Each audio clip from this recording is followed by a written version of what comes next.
Hello, everyone. Oh, Lori, I'm way enthusiastic today.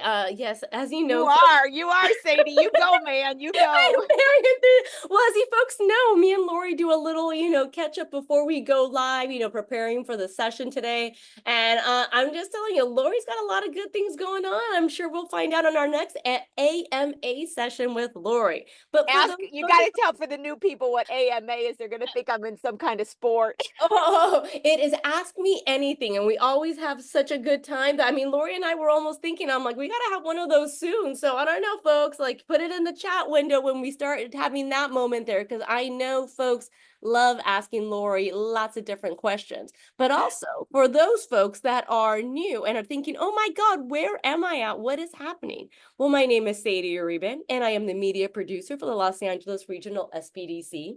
The SBDC is a national program with over 1,000 locations across the country, helping to stimulate economic growth through business advising and development. We offer no-cost services to the local businesses through funding provided by the U.S. Small Business Administration, SBA, and from the California Governor's Office of Business and Economic Development, GoBiz. The Los Angeles Regional Small Business Development Center Network serves small businesses throughout Los Angeles, Santa Barbara, and Ventura counties. And what does that mean? Well, it means that you can have this no-cost business advising. You can meet one-on-one via phone or Zoom to address your specific needs and challenges. And we also offer virtual programming, such as this amazing show, and training, very comprehensive to help and adapt and grow your business. So on that note, Lori, happy Wednesday, happy fall. Well, a happy fall to you too. I was playing in the chat. I had to do a shout out to Emma. She's like, I think Emma is our longest frequent flyer. I think we got about 5 that have been with us since the very beginning. So I had to do a shout out to Emma. Good morning, everybody. Okay, let me get going with some things that we're going to go over today. I don't think I updated my slide on my upcoming presentations and webinars, but no worries because Sadie knows what I'm doing more than I do. So she'll have that correct. So with that said, yeah, September 12th already happened. Yep, but September 19th didn't. So if you want to jump in the legal structure for your company and tax advantages, especially if you're one of those people that say 2 things that are usually not correct for the person's situation. One, I want to start an LLC from a sole prop for tax advantages. There are none. They're taxed the same. Or I think I should be an S corp. Well, maybe true, maybe not. So if you're wondering any of those, amongst many other things, jump in on that webinar. And then at the end of the month, I'm going to talk about should you be charging your customer sales tax, what you need to know, especially getting into economic nexus, which affects those that are selling outside of California into other states. And you may not be aware that you possibly need to be charging sales tax. Upcoming shows, I can't believe next week is the end of the month. Where is life going? But we got Kathleen back on. I'm real excited to have her come back on. We're going to have a sales training. That's what we're going to do. She, in addition to her company, she was on as a guest talking about her company. She has another company where she teaches sales training. And our discussion brought that up many times during the time she was on the show. And a lot of questions came up. So I said, you know what? I have never had anybody on where we talked about sales training throughout the entire program. Excited to do that. We all know as entrepreneurs, like it or not, you are salespeople. It's all part of the game. And then October 2nd, I'm having Dahlia come back on from DF Accounting. Frequent flyers, seen her on the show many times before. We're going to talk about everything accounting, bookkeeping, all that kind of stuff. But I really asked her to talk about how to interview, locate, and hire a good tax preparer. That's the topic I want to focus on because so many people ask me that. I have a theory. I want to get her theory, and we'll combine that information. I want a quick shout out to those of you who are commenting in the chat and you're wanting to talk amongst each other. Make sure your little drop down box says everybody because chat loves to make it say host and panelist. And I see these wonderful, lovely hellos in the morning, but nobody else gets to see it. So make sure you got the everybody so everybody can see what you're talking about. Here's my Lori Talks today. Here's the information we're going to talk about. You've heard me speak of the Beneficial Ownership Information Form before, the BOI. It is a requirement that began this year, January 1st. first, where corporations, if you're a sole prop, you get to do this. It's not you, right? But corporations, companies, LLCs, you have to fill out a form. And if you were in business prior to the beginning of this year, you've got till next year to fill it out. Okay. If you start a company this year, you got 90 days. If you start a company next year, you have 30 days. Okay. And these forms come with strict penalties. This is through the federal. This is not a California state thing. This is through the federal government. And if you don't fill it out and they, go after people, I haven't heard them going after anybody yet, but if they do, it's $500 a day fine up to 10,000 and jail time. I mean, crazy stuff, right? So it's real important to know about these forms. I'm going over this slide next fast because I want to talk about the next one. So if any of you guys don't know what I'm talking about, need more information on this, please let me know. But this is what I want to talk about. This is some of the questions I get asked. And when I first was asked at the beginning of the year, I didn't have any guidance from FinCEN, would basically the US Department of Treasury, on these questions. And now I have some information. So I want to share it. Two situations people ask me about. They say, okay, my company was formed prior to this year and it was closed prior to this year. So before January 1st, 2024, to be clear, company was not legally in existence. Remember, closed is legally dissolving. So when we say the word closed, it's not, oh, I'm not doing business. No, you must be legally dissolved. So if you were not in existence, you were legally dissolved prior to this year, no, you don't have to fill it out. However, this is the question I get asked more. Say that beginning this year, you had already been formed. So you were formed before. Okay. So technically, if you were formed before January, I'm going to go slow because it's going to get confusing. If you closed it this year, your deadline to fill out the form technically wouldn't be till next year. So I got a lot of people asking me saying, okay, if we close within 2024 and we were formed before 2024, do we still have to fill it out? To be quite honest, people are asking that because part of the requirement is to upload ID. Some people aren't wanting to do that. They're not wanting to get in the database. So they're like, well, I'd rather just function as a sole prop. I want to close the company. Well, this is the official word from the US Treasury. If that is the case where you were formed before January and you close anytime in January, you still have to fill out the form. So I finally saw guidance on that. It's in their frequently asked questions, and that is the answer. If you got any more questions, you need to reach me. Sadie always puts my information in the chat. You can reach out to me, but that is hot off the press, and I wanted to let you know that. Okay, now to get to today's show. I kept telling you guys for the last couple of weeks, I said today is going to be very inspirational, very empowering, very inspirational, a very unique show, I would say, for Small Biz Talk.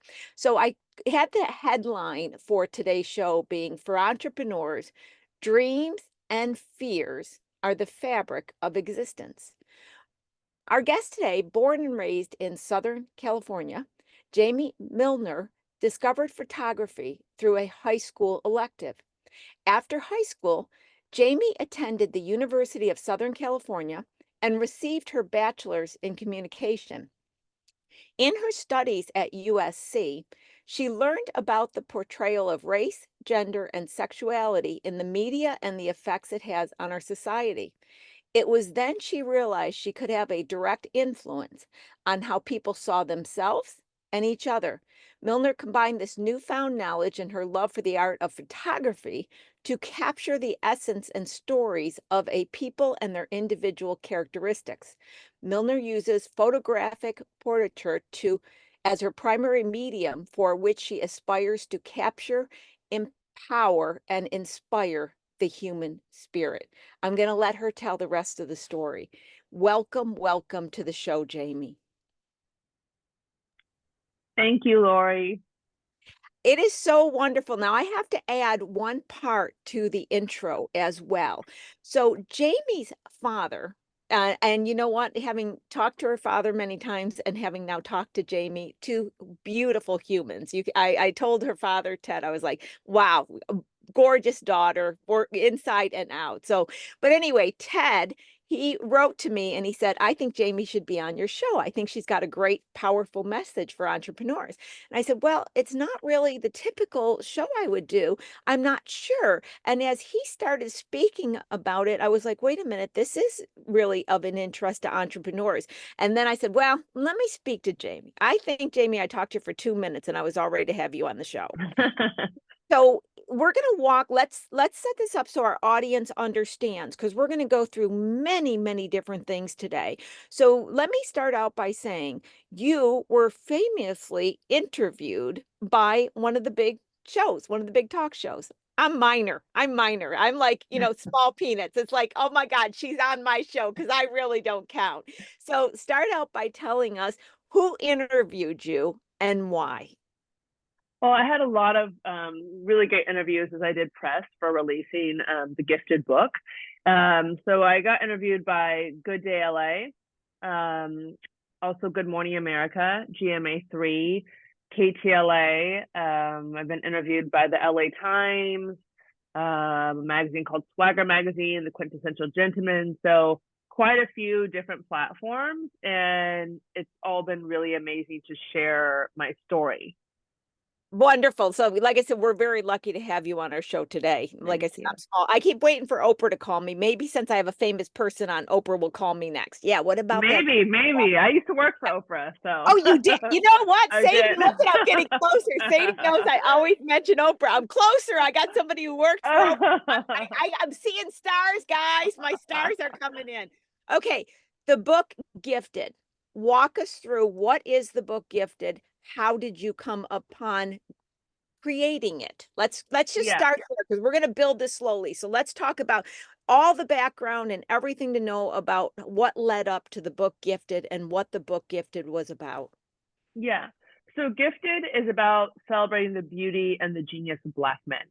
And I created it because I felt that I didn't see the beauty of the men in my life shown in a body of work. And as a photographer, I was looking for more images of people who looked like me. And they were often either stereotypical images, or it was just images that were in the media, which is the same old, and didn't reflect the beauty and the depth and the complexity of the men in my life.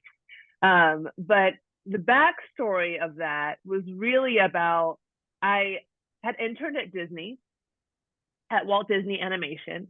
And I interned when I was, I don't know, sophomore and junior year of college.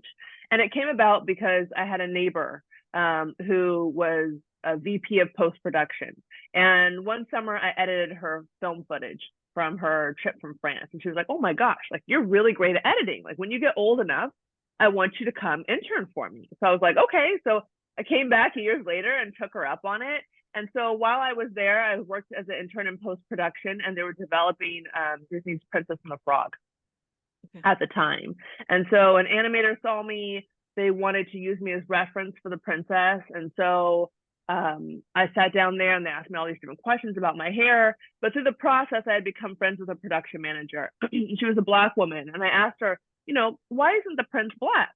And she, let me know that it was harder for them. They weren't as willing to change that or do that. And for me, I saw that, wow, I walk the halls with these people every day who are so awesome and kind to me, but they aren't able to make the prince Black. They aren't able to put a man and a Black man in a hero role. And so for me, I kind of got all these flashbacks to my dad's experience in business, to the struggles my brother had in school, that I just simply didn't understand why they struggled and people gave them such a hard time.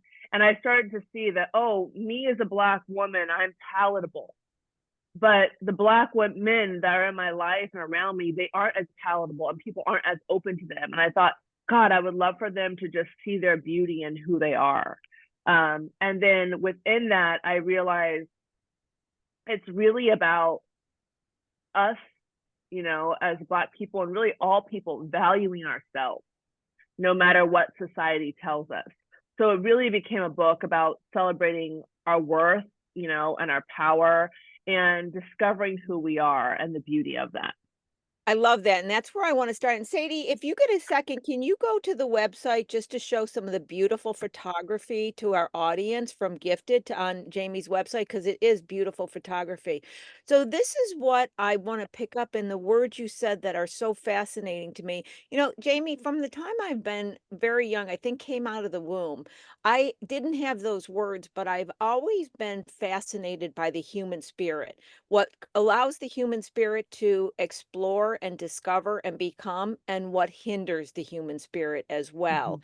And I could be putting words in that you're not, so please let me know. But when I spoke to you on the phone, it seemed like what started out specifically about Black men, it seemed to me as I was talking about you, talking with you, I mean, was a discovery of the human spirit and a human spirit beaten down, a human spirit you know, thriving, and that's all of us, and it's especially entrepreneurs. I mean, Yeah. we're right in that on a daily basis. So anywhere you want to go, and by the way, audience, isn't this photography just breathtaking? I feel as though you capture the person, you capture them. I can feel the spirit in the pictures, and I'm sure that's why it became so popular and you were interviewed so many. I just went all over the place with things. So let me throw it back to you, Jaimie, and you take it from wherever you'd like to go. Yeah, I think that, it's so interesting. When I hear you talking about that, it reminds me of my own journey. And I think the thing that I'm really understanding now, even in the way I market, and sell my book and who I am as an entrepreneur and photographer, so much of it has to do with my own journey. Mm. And for me, it's like, when I had interned at Disney, I had actually started a book about Black women. I had drafted up all these letters to different women that I was going to send out, and Gifted was going to be a book on Black women. And that's because I myself was looking for my power. I was looking to validate myself almost through other people's experience. Yeah.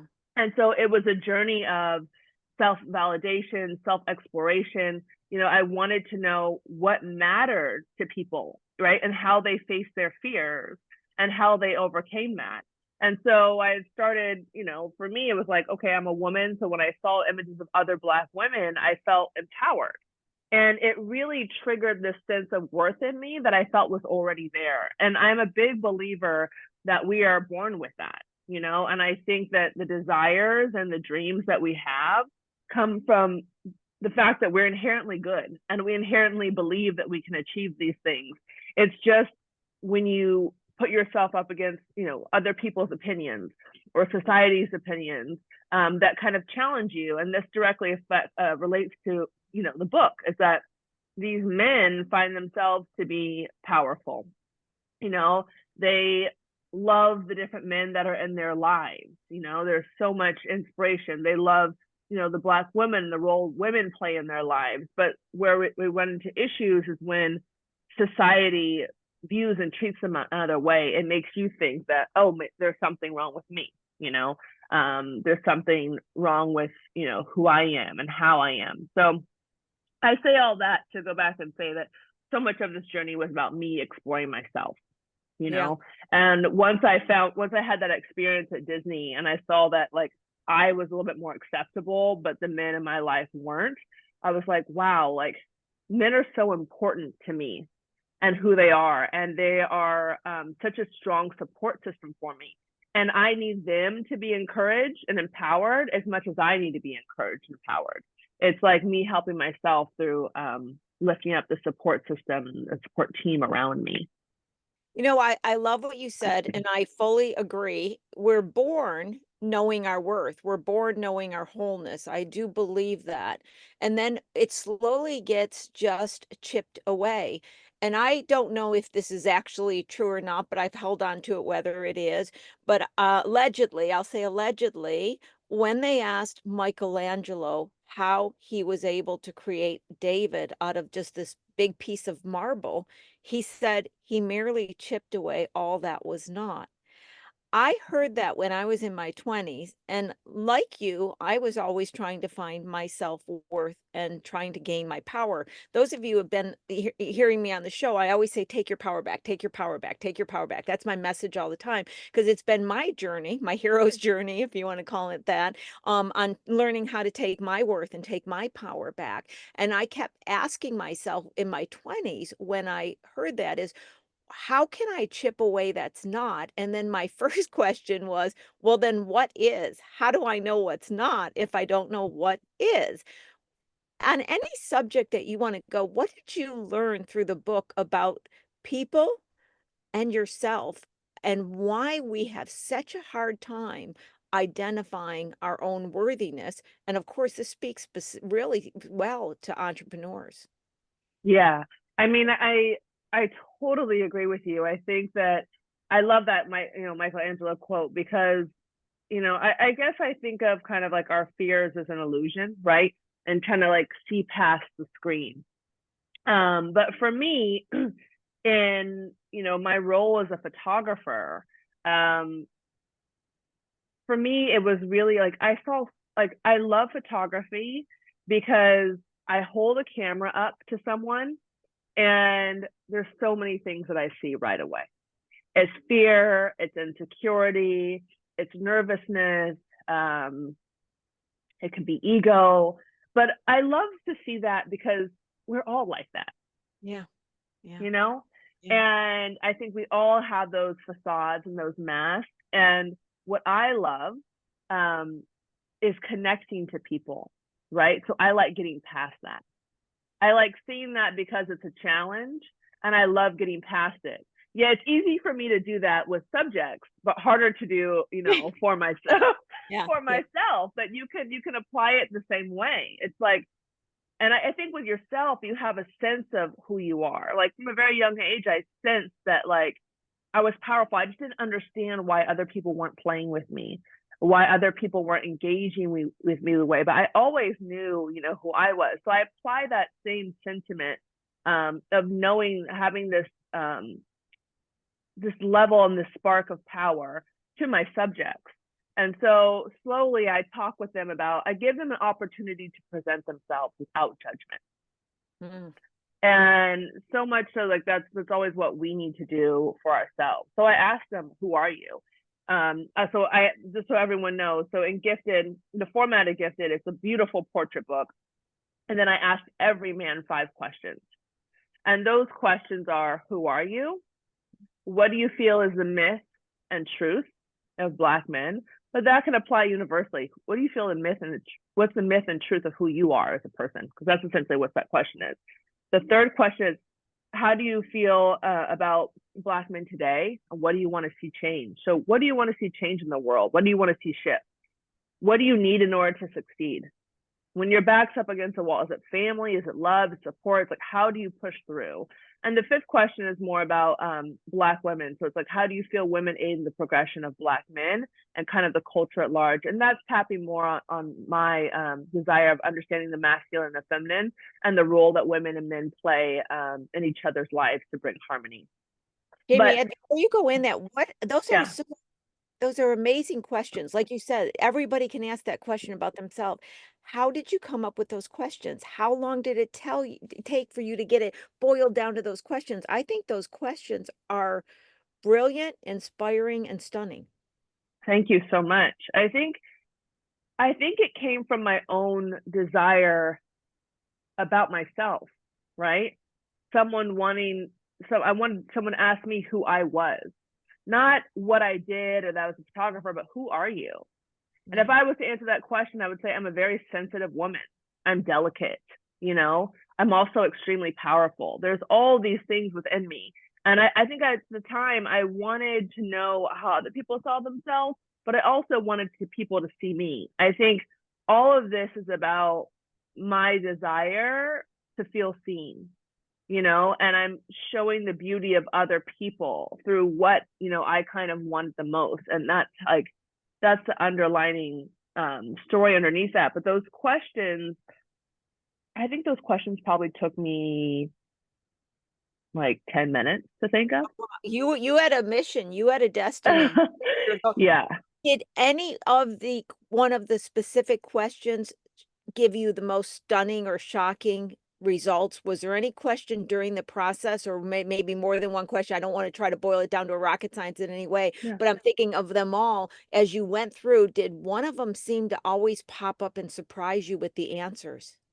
I mean, I think my favorite question is, in your opinion, what's the myth and truth of Black men? Right. And for me as a woman, it's like, what do people say about you that's just not true? And who do you actually believe you are? When you ask someone, what's the truth of who you are? It gives them an opportunity to reflect on, who am I really? And Yeah. what am I capable of? And sometimes we don't even allow ourselves to ask that question, No, because we we're so don't. focused in a No. society that focuses on what we can't do or what's not possible. But it's like, actually, what do you think you're capable of? And so it gives room for people to share the depth of who they are, like the truth of who they are. And it gives people an opportunity to show their power, which is what I think sometimes we're all uncomfortable with. We think that someone else's power takes away from our own, you know? And it just gives the opportunity to present themselves. And I think in that sense, I create this level of safety and intimacy. I give you room to show who you are. And I think within that bubble, people really have opened up a lot. So it's really beautiful to see. And they're able to say, like the issues that they're faced. Like I'll pull from an example from the book Yeah, I have please open right do. now. Yeah, please do. So there's a man named Chris Lyons. He's incredible. So I don't know if this is still his title, but he's the managing partner of the Cultural Leadership Fund at Andreessen Horowitz, which is a large VC firm in Northern California. He's also the founder of Lion Wine, so he's a wonderful wine company, which is incredible. And he's a mindfulness producer and engineer. So I asked Chris, I say, in your opinion, what's the myth and truth of Black men? He goes, I think a myth is that we're good at holding in our emotions. In reality, we go through a lot of stuff, and sometimes you got to let it out. If you are with close friends, especially other Black guys, that's when you let your guard down. Our guard is always up, but it doesn't mean we aren't able to articulate or don't have the ability to. Wow. So he talks about this thing that people think that he can't express his emotions. And I think we think that about men in general. Yeah. Is that they can't express their emotions, but he's actually like, we feel all of this. But it's about feeling safe and being in an environment where we feel safe to let our guards down. Someone won't use it against us, And I think it's so true. But when he says the truth, let's see what he says here about this truth. He says the truth is that there's a deep desire to express our emotions, and it might come out differently. It might come out in our work, in our art, in our externalities, but the underlying energy of what we do really comes from our emotion. And I think that's true as entrepreneurs. It's why we created certain businesses. It's why we have certain visions and dreams, and it all stems from who we are. Like I said, mine comes from my desire just to feel seen. I showed other people their beauty because I wanted people to see mine. Yeah. Yeah. I want to play in the emotions, because I think that's a crucial component, and I think it's a crucial component of entrepreneurship, but it's also something that I have thought and struggled with a lot during my life. For the longest time, I wanted to be emotionless. I am all German, came in a German family. You do not show emotions in a German family. It was a sign of weakness, so we were not allowed to show emotions at all. And so I bottled them, just like you're speaking of. I bottled them and I thought they were bad. I was like, why do I have these bad things? I don't want these bad things. And then, Jaimie, of course, you live long enough. I suddenly realized, wait a minute. I went from emotions are bad to emotions are not bad. And then decades later to today, realizing emotions are where our power comes from. And they are only out of control when we don't feel them. And if I could just elaborate in what I see in entrepreneurs before I send it back to you. I see entrepreneurs so afraid of failing, they overplay the emotion of passion beyond what is logically, or may I say financially feasible. So their Mm. fear of failure doesn't allow them to sit down and really reason on whether this business model, this company will or is still making financial sense. And they miss out on this beautiful opportunity of choice and what I call course correction because Mm. they refuse to see reality because they're afraid of their emotions. That's why I wanted to grab at that. Can anywhere you want to go with that, Jaimie? Yeah, I think that's super interesting. I in my therapy, my therapist would often say like the things that you don't look at have control over you. What you don't own owns you. Yeah. And so, Lori, you and I relate so much just because, I mean, I can't even begin to express the level of self-doubt that I went through in creating this book. This book took me 10 years out of my life to create. And so much of that was about self-doubt and trying to avoid my emotions. But I think, for me, I think for entrepreneurs, like looking at your emotions and owning how you feel, it allows you to own it. It allows you to start wrapping your head around it. And if not, it's just this big, scary shadow in the back, and it controls everything that you do. And so sometimes you're pushing for something because you want to be passionate and you want to be right, but you're like, this desire to be passionate and right and where this comes from is really from this other thing. Yeah. And really doesn't have to do with, my business and what I'm trying to accomplish. And so for me, I'm trying to think about how that, relates to me and gifted. But I think for a long time, I didn't want to come off as too like mushy. And for me, I'm a woman talking about, men. And I was like, well, who am I to, really talk about this? But it was just my desire, my pure desire to love, to care, to have like a curiosity. And so I think it really hindered me in my marketing and my sharing because I was afraid of how other people would judge me. I would feel like I thought people would think, oh, like that's not your place. Like you're a woman, like why are you talking about men? Or I thought other women would be like, why aren't you talking about, more women? Like why, like they would be offended that I'm talking about, my love and care for men.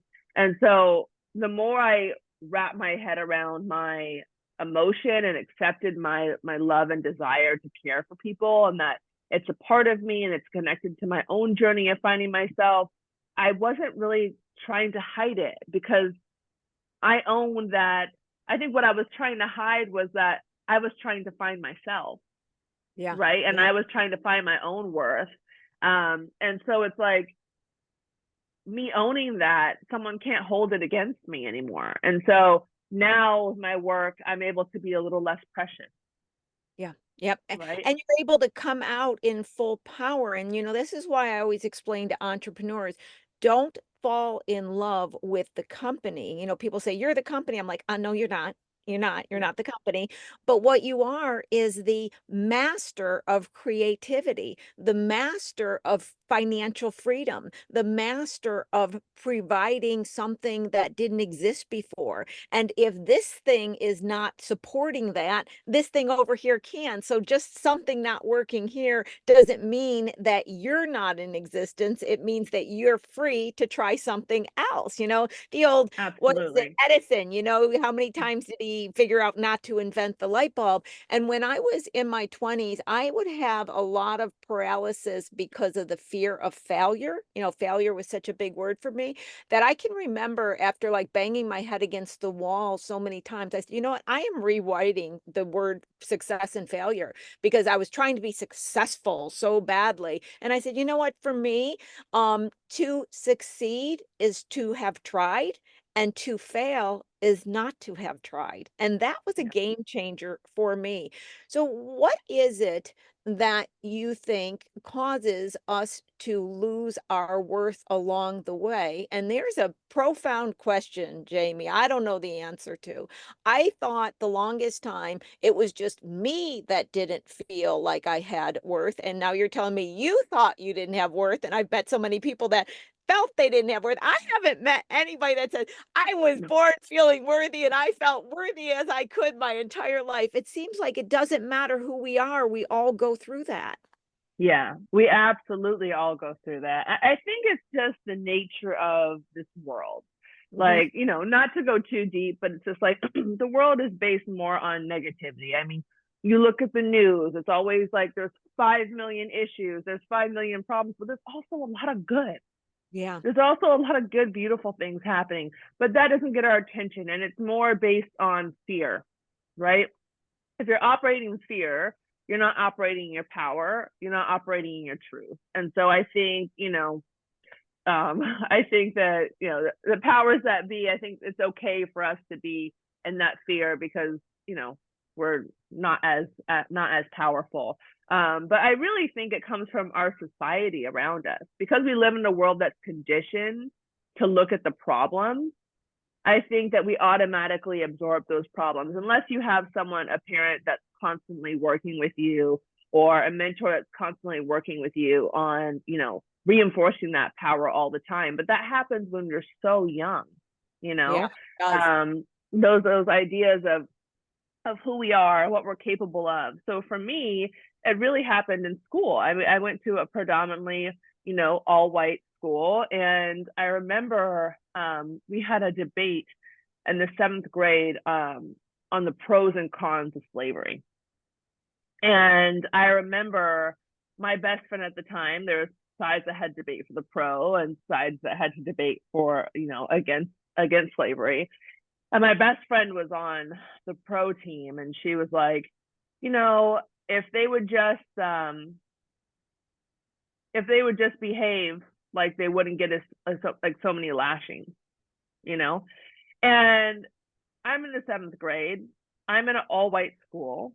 I'm the only Black kid in that class, and it makes me feel so ashamed of my past, and then the whole structure around it is reinforcing that this was okay. It was okay to treat people like this. It was okay to look down on people like this. It was okay to think people were less human.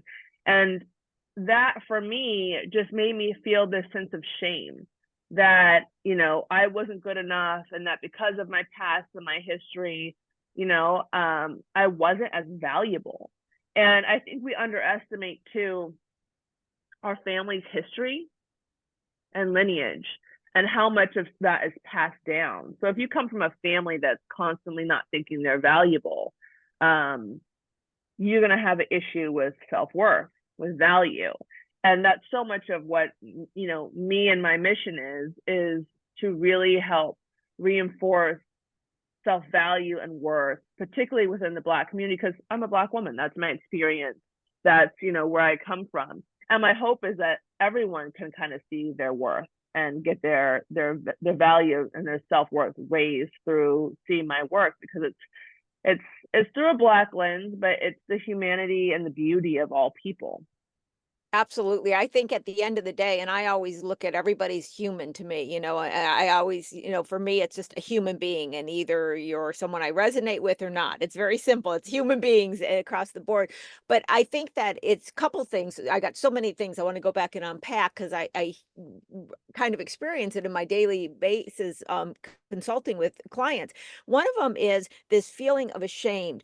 I have so many, the majority of the clients I meet with are having financial struggles with their company Mm-hmm. because that's just my expertise, right? And I noticed that there is a feeling of being ashamed. And I said to, well, I've said to entrepreneurs many times, this is a common thing I tell them. First of all, having a product or service is so questionable whether you're going to have a high enough marketing demand. The economy can take a turn. You could not have enough marketing dollars to have enough exposure. You have all of these things that could go wrong. How is it that you feel you have such control over so much that if it didn't work out, you have a need to feel ashamed? And when I said that to them, that was logic. But the first go to is, I didn't succeed. I should feel ashamed. And that is so interesting, the connection, because if you think about it, you got so many things that are out of your control. And so I think that it's really interesting how the word control and what you can control about others outside of you versus what you can control about how you think about yourself and where your power comes. What did you experience with the different men that you interviewed? You know, many of them I know from looking at the book are in very powerful positions. They're Yeah. definitely very successful. And so in that, did you come away with any thoughts or ways of thinking that you perceived that they think differently about themselves than maybe some of the people you've met in your life, whoever it was, that are struggling to achieve their dreams? Does dream have some kind of self-talk, Jaimie? Does achieving Hmm. have a self-talk? You know, a lot of the men are very powerful. I have, directors in here. I think a lot of artists, actors, people constantly have that self-doubt and that self-talk, or they view themselves differently, right? They'll see a performance or what they did as, they'll find the holes in it where someone else, sees it as fantastic. But I think we all have this sense of shame and not living up to a certain expectation Yeah. that we have for ourselves, or their expectations of other people. And I think it's really about reframing the way you look at yourself and look at your life. It's something that I've been working on, but I just feel like I should be looking at myself as a creator, someone that wants to constantly create. And for me, I have to connect first to my heart. Yeah. Because I think that from there, even I've been looking at, marketing gifted in different ways. And I look first at myself, how is this connected to me? And that goes back to what I talked about earlier, me discovering myself. That's why I think it's valuable, right? Is because I had a need to be seen. And there are other people out there who have that same need. Now, there was a point in my life where I felt ashamed that I had that need, because I felt like I should see myself and I should know my power and I should be oh so strong, But once I own the fact that that was my need and there's other people that can connect and relate to that, that's where I'm focusing on now. That's why I'm marketing like now, is that there's an audience of people who are like me, who have the same problem and looking for the same solution. So I look at myself first and foremost from like a heart perspective. And for me, it's like, yes, I'm a photographer, but what I am is a woman that sees hearts clearly. Photography for me is about connecting. And that's why I love it. The photography is just a vehicle.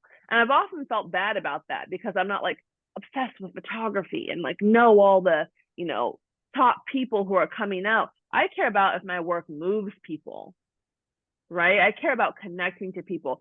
So that is my superpower, because that can translate in any way. I'm working on releasing a project now, which you can find on my website. It's jaimiemilner.com. But it's all about reimagining Black people's relationship to cotton. And that goes back from my own experience of being in the 7th grade and feeling ashamed of my past, and realizing like everything that I've gone through, everyone in my family that has gone through all of this, it's amazing that we're here and we're thriving and we're succeeding. Like, that is a beautiful thing. I want to see that cotton like plant as a symbol and a testament of what we went through and our power, and using it as a symbol of power. And there's so many other people that need to unpack that. You know, Yeah. I could get caught up in like, oh, that could offend a lot of people, you know, people could misunderstand me, and all those fears, you know, exist simultaneously. But at the end of the day, I know that there are people like me who want to move past their fears, who want to move past their shame. And so that is why the product that I'm offering is valuable, because it's simply just valuable to me. We just assign value to things. Yeah. I mean, a deck of cards could be super valuable to a magician, and it's not valuable to me. It doesn't mean that it's not valuable, but for him, it's extremely valuable. It's just what we assign value to. And I think if we assign value to our products, to the things that we create, and if it really comes from a place deep within us, then I think we can have a much greater level of success, because it's connected to you automatically, and you're able to sell it better. I agree. And I think that when we come from a holistic approach where we are coming from a heart center, we're determining who we are and what we want to experience, and we're going after that. And then we use our great computer brain to analyze if it's getting us where we want to be financially, it's giving the things we want to experience, the desire. I think the superpower comes very strong because then we're living the quality of the life we want. And so I think it's really about being the human spirit and also the mind and the brain as it was given to us as a computer. I don't think I am my mind. I don't think I am my brain, but I got a Yeah, pretty cool one to utilize. But if I, exactly. and so I look at it like if I start with my heart on what I want to experience, and then I create the logic and the wisdom and the knowledge to monitor if it's getting me, my actions are getting me where I want to go. I can create a superpower of the direction that I want to go to.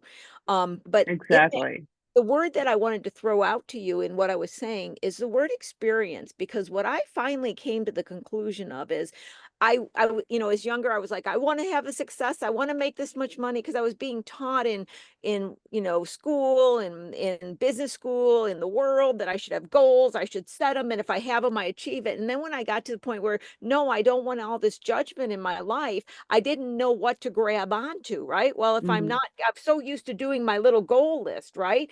And so Yeah. one day in that, just, you know, for me, it's always been about business. That was where I experienced and learned myself, was through business. I asked myself this very fascinating question, or the universe gave me this question in my head. I can't tell you which, but the question was, what do you want to experience?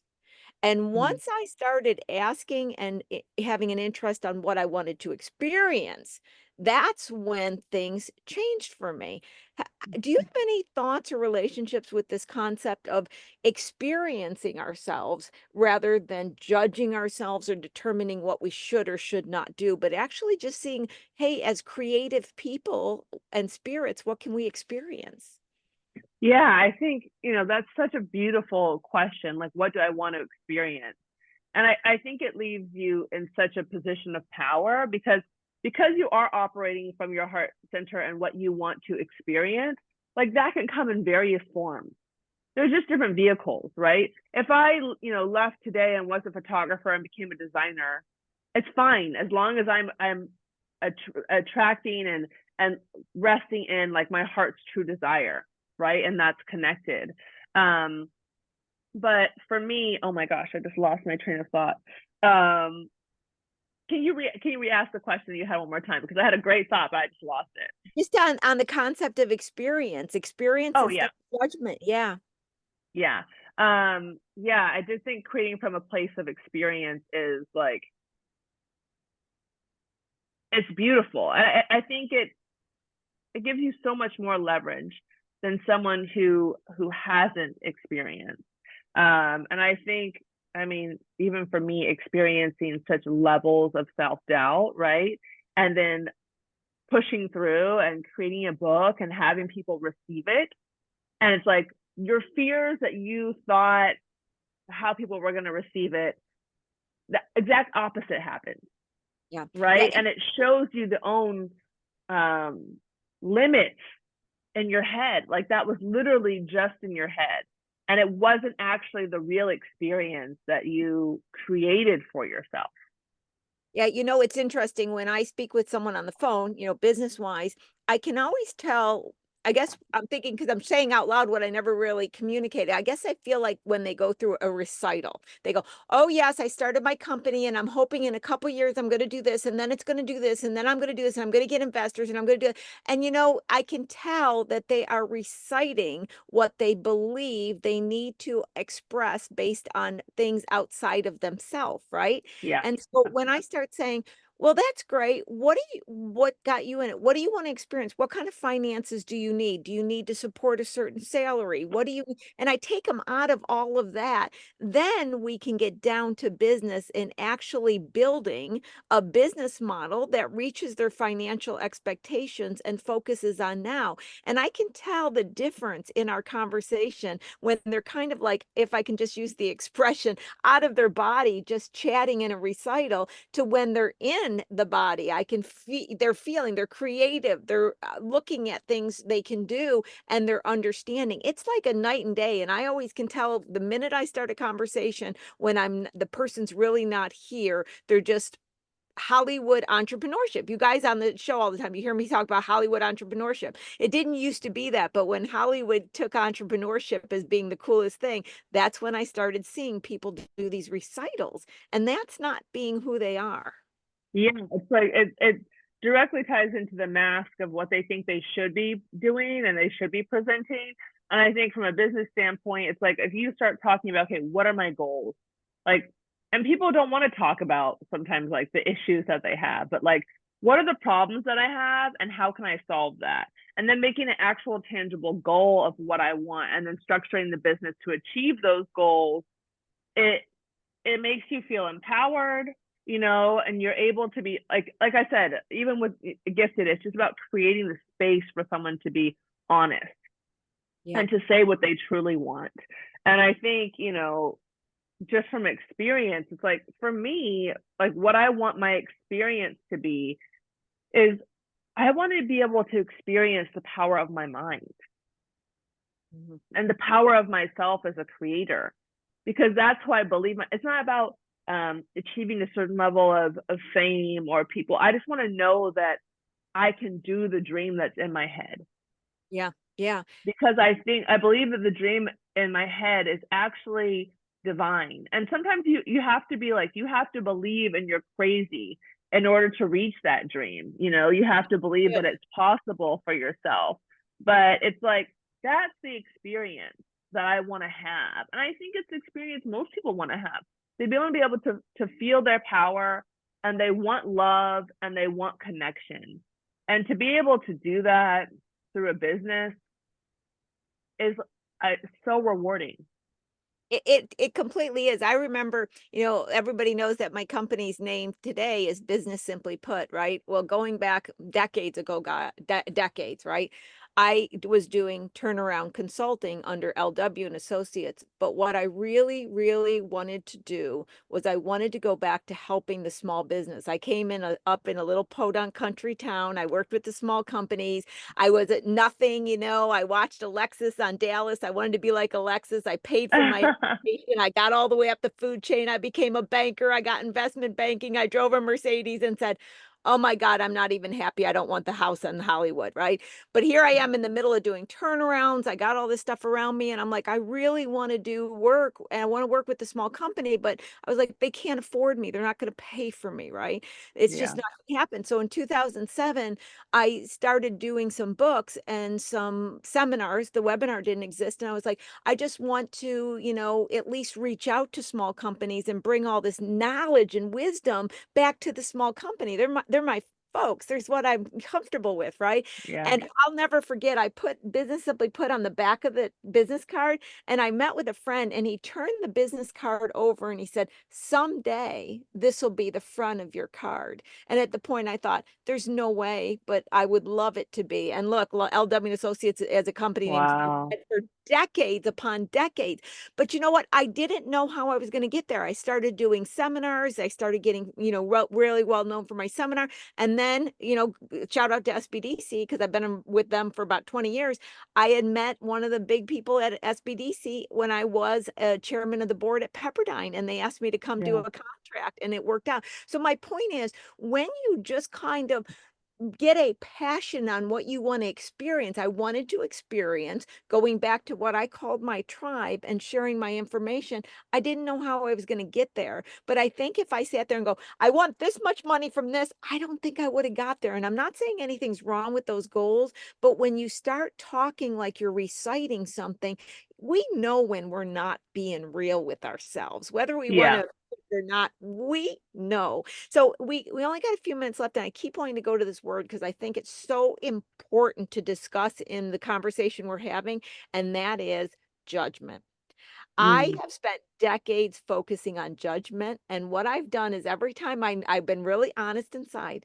Every time I judge somebody, I go, turn the mirror, Lori. What is it in yourself that you are judging? Because I have come to believe, this is me personally, when I judge, I'm judging inside. And every time I judge inside, I lose another little drop of my superpower. Your thoughts on Absolutely. yeah, and give us some thoughts on that. Absolutely. I mean, wow. I mean, there's so many thoughts. There's so many thoughts as it relates to just myself as an individual. I think that that is a fantastic way to see yourself very clearly. I did that exercise of just like, okay, if I get really annoyed with someone or really irritated, it's usually something in myself that I'm not allowing myself to experience. So one thing that drives me crazy is like people when they drive and they're just like unaware, and they're driving and they're so slow and like no one hits them. Like, even though they deserve, I feel like, to get into an accident, like they don't. And I'm just like, they are so just in their own world. And I realized that like I resented that because growing up as a Black woman, I'm so hyper aware of myself. You're taught to be aware of how other people are receiving you, to not be in the way, to kind of be invisible, because that's in the past how we kept ourselves safe, Right. you know? And so that is what my body knows. And so when I see people who are just like, la, la, la, la, la, like in their own world, I'm like, I have not let myself be just consumed in my own world. I have never let go of not being aware of what other people perceive about me because it is passed down and it's so much about protection. But I've allowed myself to be that way more. And the magical thing is that the more I walk into a space in my own world, in my own head, in my own space, the more other people are attracted to me. Like, it is the most wild thing. It's like someone once told me, like, you have a right to be in your own emotions and feelings. And they talked about, like, literally when I walked into a room, I would scan it, right? And it's because literally all of my energy is going to everyone else. It's like you have an outlet for yourself, like your own personal outlet that juices you up, and you're plugging it into everyone else that's around you. Yep. Yep. And instead of plugging it into yourself, you're fueling yourself, you're fueling your own, energy and your own sense of self-worth. And people love that. And they come to that and they feel it. And so judgment, I think, is such a great tool to look at what you are not giving yourself. Yeah. And then, in relationship to this book, it's like how much the judgment we have of other people and how we feel other people judge us seeps into ourself and our self-worth when really it has nothing to do with us. I look at racism and I look at the past as so much so as other people's problems. It's so true. It has that's how I look at it. It's like the past is not here, the future's not here. I'm just gonna live in the present. Well, I can't believe speaking of present, we're already near the end of the show. I am going to end with a quick little tiny story that's gonna tie in everything we talked about. I love it. Entrepreneurship and sales. Okay, you ready, guys? I am Yeah. going to tie this all together because as we were talking, this reminded me something back in my 20s as well. And I might not have all the right data in this. So if I got the wrong author names and everything, you guys correct me because I'm just going from memory. Back in my 20s, when I was so judgmental of myself and trying to, become something, I was reading a lot of sales books. See a preview for sales next week, too. There was an author, I think it was Og Mandino, and he told this story of, let's call him Tom. Tom had been down on his luck, not making sales, and his boss said, Tom, you either sell or you're out of here. Okay, entrepreneurs, you know that. I got to get my sales up or the company's not going to make it. So Tom was feeling pretty bad. And this is a long time ago because he was at a Denny's. So he's at Denny's and he's, drinking coffee. He's got one more stop to go to. And he's thinking, I can't do this. I can't do this. I'm going to fail. I'm not going to be able to do this. So he drives over to the client he is to meet and he's sitting in the parking lot and he's trying to get himself to go in. And Tom notices something. He noticed a truck pulled up delivering to that client a product that if that client bought his, he wouldn't have to buy and he'd save money. Well, as Og Mandino told the story, it was an audio tape. I still remember it. Tom was so excited. He shuffled with his briefcase, not out of nervousness, but to grab it quick enough. He got into the office. He knocked on the door, almost flew into the door. And he said to the guy, you've got to meet with me. I've got exactly what you need, etc. And so what ended up happening is he solved the client's problem. You'd think the story's done. Well, that client never was Tom's biggest client. It was a very small client. But here's what I want to say to the audience, and this is what Og Mandino said. That day, Tom made the biggest sale to his life. He sold himself on himself. And that's what we have to do as entrepreneurs and people. We need to sell ourselves to ourselves. And that's where our power is. It's first how we feel inside. Everybody wants to talk about marketing their product or service. It's how you feel inside that's going to affect it. Jaimie, any last words you'd like to add before I get Sadie back on? I just want to say thank you to everyone. It's such an honor to be here, for the opportunity to speak to you all.